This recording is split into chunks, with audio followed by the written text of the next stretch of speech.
Terminaremos este capítulo inserindo as respostas que os espíritos deram a algumas perguntas e que vêm em apoio do que dissemos. Por que não podem certos médiuns desembaraçar-se de espíritos maus que se lhes ligam? E como é que os bons espíritos que eles chamam não se mostram bastante poderosos para afastar os outros e se comunicar diretamente? Muito bom. As mais das vezes, que o médium não é bastante forte para o secundar. É que sua natureza se presta melhor a outras relações. É que seu fluido se identifica mais com o de um espírito do que com o de outro. Isso, o que dá tão grande império aos que entendem de ludibriá-los. Parece-nos, entretanto, que há pessoas de muito mérito, de irrepreensível moralidade e que, apesar de tudo, se veem impedidas de comunicar com os bons espíritos. É uma provação. E quem te diz, ao demais, que elas não trazem o coração manchado de um pouco de mal, que o orgulho não domina um pouco a aparência de bondade? Essas provas, com o mostrarem ao obsidiado a sua fraqueza, devem fazê-lo inclinar-se para a humildade. Haverá na terra alguém que possa dizer-se perfeito? Ora, um que tem todas as aparências da virtude pode ter ainda muitos defeitos ocultos, um velho fermento de imperfeição. Assim, por exemplo, dizeis, daquele que nenhum mal pratica, que é leal em suas relações sociais, é um bravo e digno homem. Mas sabeis, porventura, se as suas boas qualidades não são tisnadas pelo orgulho, se não há nele um fundo de egoísmo, se não é avaro, ciumento, rancoroso, maldizente e mil outras coisas que não percebeis, porque as vossas relações com ele não vos deram lugar a descobri-las. O mais poderoso meio de combater a influência dos maus espíritos é aproximar-se o mais possível da natureza dos bons. A obsessão, que impede um médium de receber as comunicações que deseje, é sempre um sinal de indignidade da sua parte? Eu não disse que é um sinal de indignidade, mas que um obstáculo pode opor-se a certas comunicações. Em remover o obstáculo que está nele, é o a que deve aplicar-se. Sem isso, suas preces, suas súplicas nada farão. Não basta que um doente diga ao seu médico: dê-me saúde, quero passar bem. O médico nada pode se o doente não faz o que é preciso. Assim, a impossibilidade de comunicar com os bons espíritos seria uma espécie de punição. Em certos casos, pode ser uma verdadeira punição, como a possibilidade de comunicar com eles é uma recompensa que deveis esforçar-vos por merecer. Veja-se, perda e suspensão da mediunidade, número 220.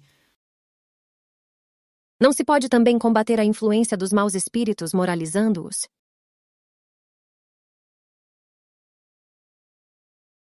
Sim, mas é o que não se faz e é o que não se deve descurar de fazer, porquanto, muitas vezes, isso constitui uma tarefa que vos é dada e que deveis desempenhar caridosa e religiosamente. Por meio de sábios conselhos, é possível induzi-los ao arrependimento e apressar-lhes o progresso.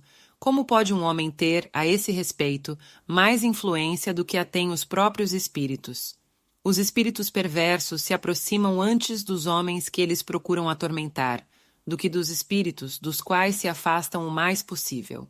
Nessa aproximação dos humanos, quando encontram algum que os moralize, a princípio não o escutam e até se riem dele.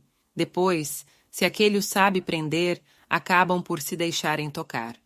Os espíritos elevados só em nome de Deus lhes podem falar, e isto os apavora. O homem, indubitavelmente, não dispõe de mais poder do que os espíritos superiores, porém, sua linguagem se identifica melhor com a natureza daqueles outros, e ao verem o ascendente que o homem pode exercer sobre os espíritos inferiores, melhor compreendem a solidariedade que existe entre o céu e a terra. Demais, o ascendente que o homem pode exercer sobre os espíritos está na razão da sua superioridade moral. Ele não domina os espíritos superiores, nem mesmo os que, sem serem superiores, são bons e benevolentes, mas pode dominar os que lhe são inferiores em moralidade. Veja-se o número 279. A subjugação corporal levada a certo grau poderá ter como consequência a loucura?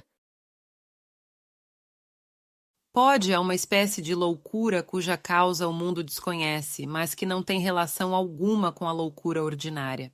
Entre os que são tidos por loucos, muitos há que apenas são subjugados, precisariam de um tratamento moral, enquanto que com os tratamentos corporais os tornamos verdadeiros loucos.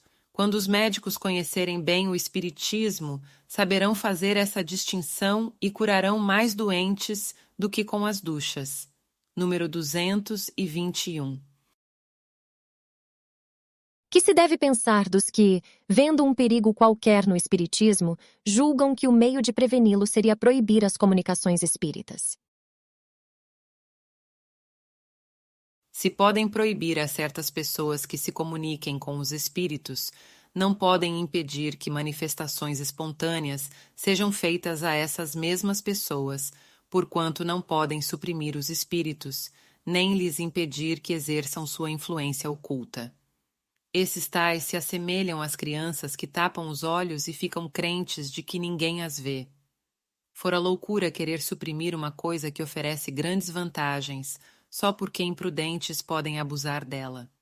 O meio de se lhe prevenirem os inconvenientes consiste, ao contrário, em torná-la conhecida a fundo.